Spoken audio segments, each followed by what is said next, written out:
ច្បាប់ទី6តាក់ទាញចំណាប់អារម្មណ៍ឲ្យបានទោះក្នុងលក្ខខណ្ឌណាក៏ដោយ Court attention at all cost តើអ្នកដឹងទេថាអ្វីដែលគួរឲ្យខ្លាចបំផុតសម្រាប់អ្នកចង់បានអំណាចមិនមែនជាការបរាជ័យនោះទេប៉ុន្តែវាគឺជាភាពអនាមិក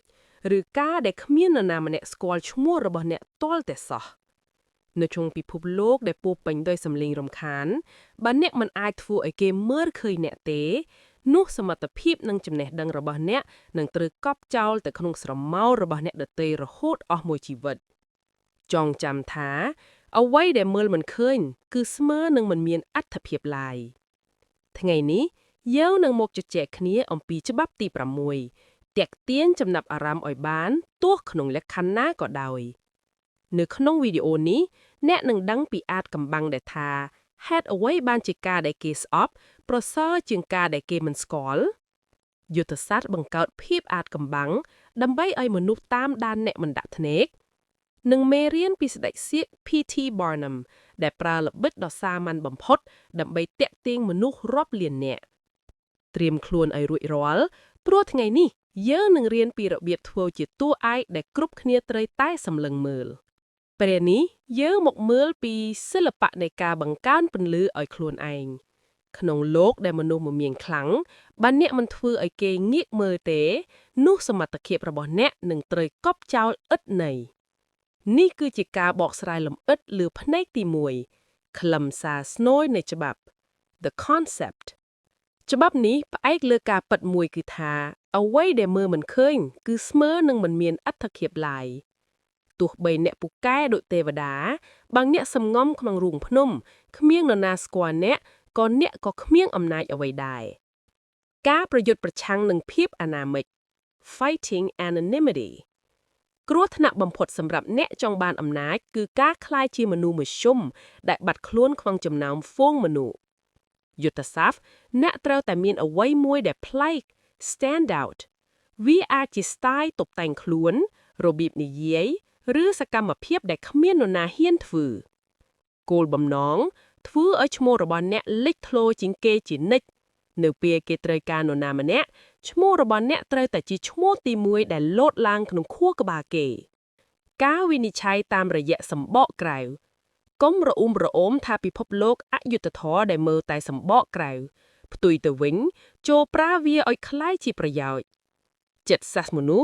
នុស្សសម្រេចចិត្តជឿជាក់ឬកោតខ្លាចអ្នកក្នុងរយៈពេលត្រឹមតែប៉ុន្មានវិនាទីដំបូងដែលគេឃើញអ្នកសកម្មភាពចូលរៀបចំរូបភាពរបស់អ្នកឲ្យមានឥទ្ធិពលខ្លាំងបំផុតកាលណាអ្នកតាក់ទាញភ្នែកជាបានអ្នកបានគ្រប់គ្រងចិត្តគេពាក្យកណ្ដាលទៅហើយល្អឬអាក្រក់ឲ្យតែល្បី Any attention is good attention នៅក្នុងដំណាក់កាលដំបូងនៃការកសាងអំណាចការដែលមានគេរិះគន់ប្រសើរជាងការដែលគ្មាននរណាដឹងយុទ្ធសាស្ត្រកុំខ្លាចរឿងអាស្រូវ scandal ឬការជជែកដេញដោលខ្លាំងភាពចម្រូងច្រាស controversy គឺជាមធ្យោបាយលឿនបំផុតដើម្បីឲ្យពិភពលោកស្គាល់អ្នកឧទាហរណ៍តារញ្ញាល្បីឬអ្នកនយោបាយជោគជ័យច្រើនតែបង្កើតរឿងឲ្យគេជជែកដើម្បីរក្សាកម្ដៅនៃការចាប់អារម្មណ៍ឲ្យនៅជាមួយពួកគេជានិច្ចការក្លាយជាមេដាយនៃព្រឹត្តិការណ៍ចូលធ្វើខ្លួនជាអ្នកបង្កឲ្យមានព្រឹត្តិការណ៍កើតឡើងកុំចាំឲ្យគេអញ្ជើញអ្នកត្រូវតែជាអ្នកបង្កើតកម្មវិធីកុំចាំឲ្យគេសរសើរអ្នកត្រូវតែជាអ្នកបង្ហាញស្នាដៃដែលអស្ចារ្យរហូតដល់គេមិនអាចមើលរំលងបានមេរៀនសង្ខេបការចាប់យកការចាប់អារម្មណ៍គឺជាការទាមទារកន្លែងឈរក្នុងសង្គមបើអ្នកមិនហ៊ានបញ្ចេញពន្លឺអ្នកនឹងត្រូវរស់នៅក្នុងស្រមោលរបស់អ្នកដទៃរហូតអស់មួយជីវិតនៅក្នុងពិភពលោកដែលពោរពេញដោយសំឡេងមនុស្សដែលស្រែកខ្លាំងជាងគេនិងប្លែកជាងគេគឺជាមនុស្សដែលគេស្ដាប់ពេលនេះយើងមកមើលពីផលចំណេញនៃពន្លឺ spotlight នៅក្នុងលោកនៃអំណាចការដែលគេស្គាល់ឈ្មោះគឺជាដើមទុនដ៏មហាសាលបើមានការចាប់អារម្មណ៍ទេទោះអ្នកមានមាក្ររត់តោនក៏មិនមាននរណាមកទិញដែរនេះគឺជាការបកស្រាយលម្អិតលើផ្នែកទី2ហេតុអ្វីបានជាត្រូវទាក់ទាញចំណាប់អារម្មណ៍ The necessity of visibility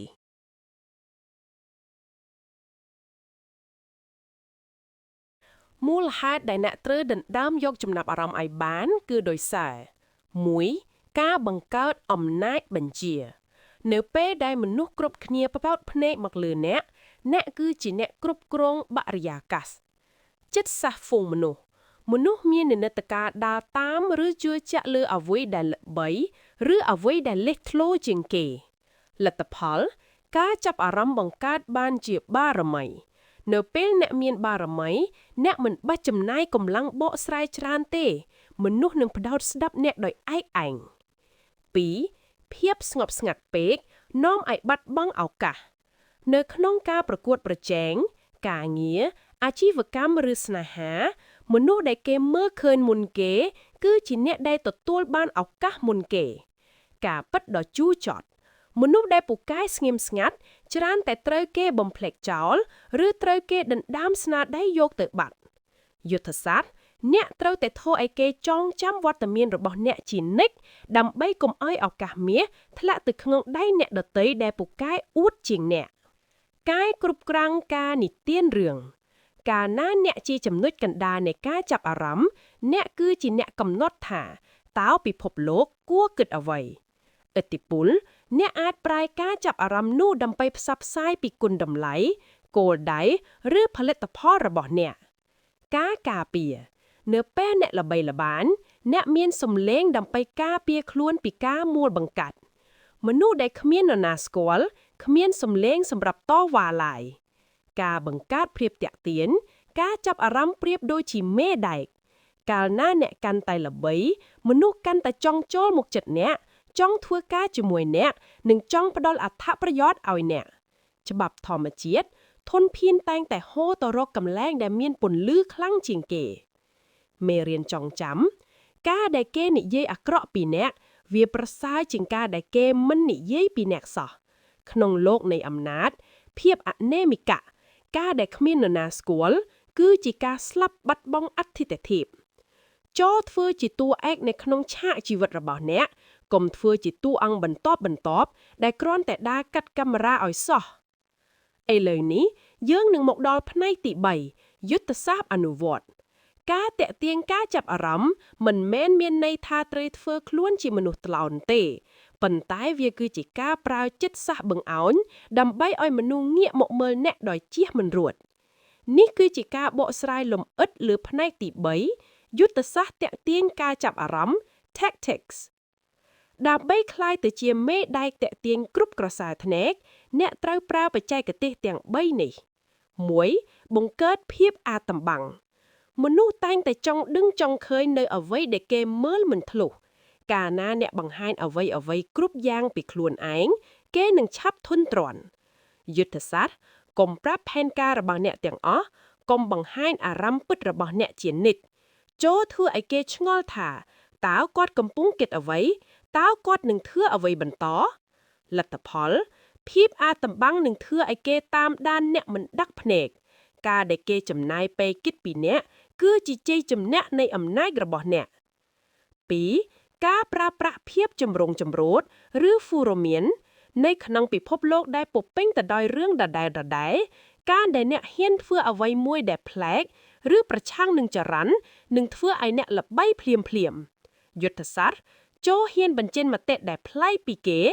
ឬធ្វើសកម្មភាពដែលបង្កឲ្យមានការជជែកដែកដេញ controversy កុំខ្លាចការរិះគន់ព្រោះការរិះគន់គឺជាសាំងដែលដុតកម្ដៅកេរ្តិ៍ឈ្មោះរបស់អ្នកឲ្យកាន់តែខ្លាំងមេរៀនចងចាំមនុស្សដែលគេស្អប់ក៏នៅមានអំណាចជាងមនុស្សដែលគ្មាននរណាស្គាល់ដែរ3ការគ្រប់គ្រងរូបភាពខាងក្រៅភ្នែករបស់មនុស្សចាប់យករូបភាពមុនខ្លឹមសារយុទ្ធសាស្ត្រចូលមាននិមិត្តសញ្ញាផ្ទាល់ខ្លួនឧទាហរណ៍ពណ៌សម្លៀកបំពាក់ដែលប្លែករបៀបតុបតែងខ្លួនដែលមិនច្រឡំគេឬស្ទាយនិយាយដែលមានប៉ែនមួយគត់លទ្ធផលនៅពេលគេឃើញរូបភាពឬនិមិត្តសញ្ញានោះគេនឹងនឹកដល់អ្នកភ្លាមនេះគឺជាការបង្កើតម៉ាកយីហោន branding នៃអំណាច4កុំឲ្យគេមើលរំលង never get overlooked ប្រសិនបើអ្នកស្ថិតក្នុងកម្មវិធីមួយហើយគ្មានអ្នកណាចាប់អារម្មណ៍មកលេអ្នកចូលធ្វើសកម្មភាពអ្វីមួយដែលបង្កឲ្យមានការផ្អាសូម្បីតែការទម្លាក់កែវទឹកឬការនិយាយខ្លាំងបន្តិចនៅពេលគ្រប់គ្នាផ្ដោតភ្នែកមកលេអ្នកហើយ ចូលប្រើឱកាសនោះបង្ហាញពីភាពថ្លៃថ្នូរឬសមត្ថភាពរបស់អ្នកវិញភ្លាមមេរៀនចងចាំកុំបណ្ដោយឲ្យខ្លួនឯងខ្លាចជាមនុស្សមធ្យមចូលធ្វើជាតួអង្គដែលពិភពលោកមិនអាចមើលរំលងបានទោះបីជាគេស្រឡាញ់ឬស្អប់អ្នកក៏ដោយសំខាន់គឺគេមិនអាចភ្លេចអ្នកដើម្បីឲ្យអ្នកកាន់តែច្បាស់ពីរបៀបដែលការចាប់អារម្មណ៍អាចប្រែជាអំណាចនិងទឹកប្រាក់នេះគឺជាមេរៀនប្រវត្តិសាស្ត្រដ៏ប្លែកចំនួន2មកពីពិភពសិល្បៈនិងវិទ្យាសាស្ត្រមេរៀនប្រវត្តិសាស្ត្រទី1 P.T. Barnum ស្ដេចនៃភាពចម្រុងចម្រាស់នៅក្នុងសតវត្សទី19លោក P.T. Barnum ចង់ឲ្យមនុស្សមកមើលសៀករបស់លោកកាន់តែច្រើនលោកយល់ច្បាស់ថាការផ្សព្វផ្សាយធម្មតាគឺមិនគ្រប់គ្រាន់ទេសកម្មភាពលោកបានប្រើល្បិចតាក់ទាញភ្នែកប្លែកម្ដងនោះលោកបានជួលបុរសម្នាក់ឲ្យដើរកាន់ដុំឥដ្ឋដាក់ចុះដាក់ឡើងនៅតាមផ្លូវឆ្ពោះទៅរករោងសៀកយ៉ាងអាតកំបាំងបំផុតដោយមិននិយាយរកនរណាម្នាក់ឡើយមនុស្សចាប់ផ្ដើមឆ្ងល់ហើយដើរតាមបុរសនោះរហូតដល់មុខរោងសៀកលទ្ធផលនៅពេលហ្វូងមនុស្សមកដល់មុខរោងសៀកពួកគេក៏សម្រេចចិត្តទិញសម្បុត្រចូលមើលតែម្ដងទោះបីជាមានគេរិះគន់ថាជាល្បិចបោកប្រាស់ក៏លោកមិនខ្វល់ដែរលោកធ្លាប់ពោលថាខ្ញុំមិនខ្វល់ថាកាសែតនិយាយអាក្រក់ពីខ្ញុំប៉ុណ្ណាទេសំខាន់ឲ្យតែគេសរសេរឈ្មោះខ្ញុំឲ្យត្រីទៅបានហើយមេរៀនការចាប់អារម្មណ៍ទោះជាការរិះគន់គឺជាដើមទុនកុំខ្លាចរឿងអាស្រ័យឲ្យតែវាជួយឲ្យឈ្មោះរបស់អ្នកលេចធ្លោមេរៀនប្រវត្តិសាស្ត្រទី2 Nikola Tesla អាចកំបាំងនិងពន្លឺអគ្គិសនីអ្នកវិទ្យាសាស្ត្រដ៏អស្ចារ្យ Nikola Tesla មិនត្រឹមតែជាអ្នកប្រាជ្ញទេតែលោកក៏ជាអ្នកសម្ដែងដ៏ពូកែម្នាក់ផងដើម្បីទាក់ទាញអ្នកវិនិយោគសកម្មភាពនៅក្នុងការបង្ហាញស្នាដៃលោកតែងតែបង្កែបបរិយាកាសអាចកំបាំងលោកស្លៀកពាក់ឈុតពណ៌ខ្មៅតុបតែងបន្ទប់វិទ្យាសាស្ត្រឲ្យមើលទៅដូចជាកន្លែងមុនអាករួចលោកបញ្ចេញចរន្តអគ្គិសនីរត់ឆ្លងកាត់ខ្លួនលោកដើម្បីឲ្យអំពូលភ្លើងនៅក្នុងដៃភ្លឺឡើងដោយមិនប្រាក់ខ្សែលទ្ធផលមហាជននិងអ្នកមានអំណាចនាសម័យនោះស្ញប់ស្ញែងលោកដូចជាទេវតាគេរិះឈ្មោះនៃភាពអាចកំបាំងនឹងការសម្ដែងដ៏អស្ចារ្យនេះបានធ្វើឲ្យលោកល្បីល្បាញទូទាំងពិភពលោកនិងទទួលបានការគាំទ្រលើគម្រោងធំៗមេរៀនចូលរៀនរៀបចំឆាកឲ្យខ្លួនឯងភាពអាចកំបាំងនឹងការបង្ហាញដែលប្លែកពីគេនឹងធ្វើឲ្យមនុស្សមិនអាចដកភ្នែកពីអ្នកបានឡើយសរុបមេរៀនប្រវត្តិសាស្ត្រទាំងពីរ P.T. Barnum បង្រៀនឲ្យប្រើភាពចម្លែកនិងភាពចម្រុងចម្រាស់ដើម្បីទាក់ទាញហ្វូងមនុស្ស Nikola Tesla បង្រៀនឲ្យប្រើភាពអាចកំបាំងនិងរូបភាពដ៏អស្ចារ្យដើម្បីបង្កើតបារមីមុននឹងបញ្ចប់ច្បាប់ទី6នេះយើងត្រូវដឹងពីចំណុចគ្រោះថ្នាក់ព្រោះការដណ្ដើមពន្លឺខ្លាំងពេកក៏អាចដុតរលាកខ្លួនឯងវិញបានដែរប្រសិនបើអ្នកមិនចេះបត់បែននេះគឺជាការបកស្រាយលម្អិតលើផ្នែកទី5បម្រាមនិងការប្រុងប្រយ័ត្នទោះបីជាការចាប់អារម្មណ៍ជាអំណាចប៉ុន្តែអ្នកត្រូវចងចាំនៅបម្រាមសំខាន់នេះកុំឲ្យការចាប់អារម្មណ៍คล้ายទៅជាការមើលងាយ Avoid being a clown មានភាពខុសគ្នាខ្លាំងរវាងការចាប់អារម្មណ៍ដោយភាពអស្ចារ្យនិងការចាប់អារម្មណ៍ដោយភាពថោកទាបគ្រោះថ្នាក់បើអ្នកធ្វើរឿងកំប្លែងឥតប្រយោជន៍ឬរឿងដែលមានសិលធម៌ឥតខ្លាំងពេកគេនឹងចំណាំឈ្មោះអ្នកមែនប៉ុន្តែគេនឹងមើលងាយអ្នកទៅវិញដំណោះស្រាយចូលឲ្យគេចាប់អារម្មណ៍លើភាពខ្លាំងឬភាពចម្លែកដែលគួរឲ្យគោរពរបស់អ្នកកុំធ្វើខ្លួនជាតួអង្គធ្លុកឲ្យគេសើចលេងកុំដណ្ដើមពន្លឺពីចៅហ្វាយឬអ្នកមានអំណាចលើអ្នក Never outshine the master នេះគឺជាការផ្សារភ្ជាប់ទៅនឹងច្បាប់ទី1ប្រសិនបើអ្នកនៅក្រោមបង្គាប់គេហើយអ្នកព្យាយាមធ្វើខ្លួនឲ្យលេចធ្លោពេករហូតដកបាំងមុខចៅហ្វាយគ្រោះថ្នាក់ចៅហ្វាយរបស់អ្នកនឹងមានអារម្មណ៍មិនសុវត្ថិភាពហើយគេនឹងរកវិធីកំចាត់អ្នកចេញដំណោះស្រាយក្នុងកាលៈទេសៈនេះចូលឲ្យពន្លឺរបស់អ្នកមើលទៅដូចជាការជួយលើកមុខមាត់ចៅហ្វាយវិញទើបអ្នកមានសុវត្ថិភាពកុំឲ្យការចាប់អារម្មណ៍នៅត្រឹង refresh your image ប្រសិនបើអ្នកប្រើល្បិចដដែលដើម្បីទាក់ទាញភ្នែកមនុស្សនឹងចាប់ផ្ដើមសមហើយឈប់ចាប់អារម្មណ៍យុទ្ធសាស្ត្រអ្នកត្រូវតែចេះផ្លាស់ប្ដូរ style ឬបង្កើតរឿងថ្មីៗដែលគេស្មានមិនដល់ជានិច្ចភាពស្មានមិនត្រូវគឺជាគន្លឹះដែលរក្សាការចាប់អារម្មណ៍ឲ្យនៅជាមួយអ្នកបានយូរអង្វែងការដឹងពីពេលដែលត្រូវដកខ្លួន knowing when to say it ពេលខ្លះការបាត់មុខមួយរយៈខ្លីបន្ទាប់ពីល្បីខ្លាំងក៏ជាយុទ្ធសាស្ត្រទាក់ទាញការចាប់អារម្មណ៍ម្យ៉ាងដែរលទ្ធផល វានឹងបង្កើតឲ្យមានភាពនឹកស្រមៃនិងការចង់ដឹងថាអ្នកបាត់ទៅណានៅពេលអ្នកត្រឡប់មកវិញពន្លឺរបស់អ្នករឹតតែខ្លាំងជាងមុន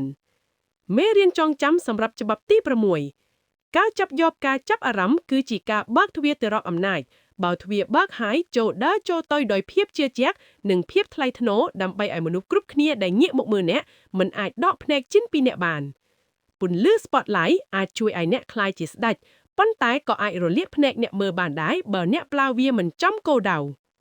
សរុបមកការចាប់យកការចាប់អារម្មណ៍មិនមែនជាការធ្វើខ្លួនជាមនុស្សថ្លោនោះទេប៉ុន្តែវាគឺជាការគ្រប់គ្រងពន្លឺឲ្យមកចាក់មើលខ្លួនអ្នកចូលធ្វើខ្លួនឲ្យលេចធ្លោឲ្យប្លែកគេហើយឲ្យគេស្មានមិនត្រូវកាលណាគ្រប់ក្រសែភ្នែកសម្លឹងមកអ្នកគឺជាអ្នកគ្រប់គ្រងស្ថានភាពសំណួរសម្រាប់អ្នកតើអ្នកយល់ព្រមថាទោះបីជាគេនិយាយអាក្រក់ក៏នៅប៉ាប្រសាជាងគ្មានអ្នកណានិយាយពីយើងសោះហើយអ្នកមានវិធីអ្វីខ្លះដើម្បីធ្វើឲ្យខ្លួនឯងលេចធ្លោខំកន្លែងធ្វើការឬក្នុងចំណោមមិត្តភក្តិ comment ចែករំលែកខាងក្រោមនៅក្នុងវីដេអូភាគក្រោយយើងនឹងឈានទៅដល់ច្បាប់ដ៏សាហាវមួយទៀតគឺច្បាប់ទី7ប្រៅអ្នកដទៃឲ្យធ្វើការឲ្យញាក់ប៉ុន្តែត្រូវយកស្នាដៃនោះជារបស់ខ្លួនឯងនេះគឺជាច្បាប់នៃការសន្សំកម្លាំងដែលអ្នកមានអំណាចគ្រប់គ្នាតែងតែប្រើសូមកុំភ្លេចចុច like និង subscribe ដើម្បីបន្តដណ្ដើមយកពន្លឺនិងអំណាចជាមួយនឹង Channel Energy ជួបគ្នានៅវីដេអូក្រោយចូលចងចាំថាកុំបណ្ដោយឲ្យខ្លួនឯងបាត់ទៅក្នុងហុំជន់ចូលធ្វើជាមនុស្សដែលគេមិនអាចបំភ្លេចបាន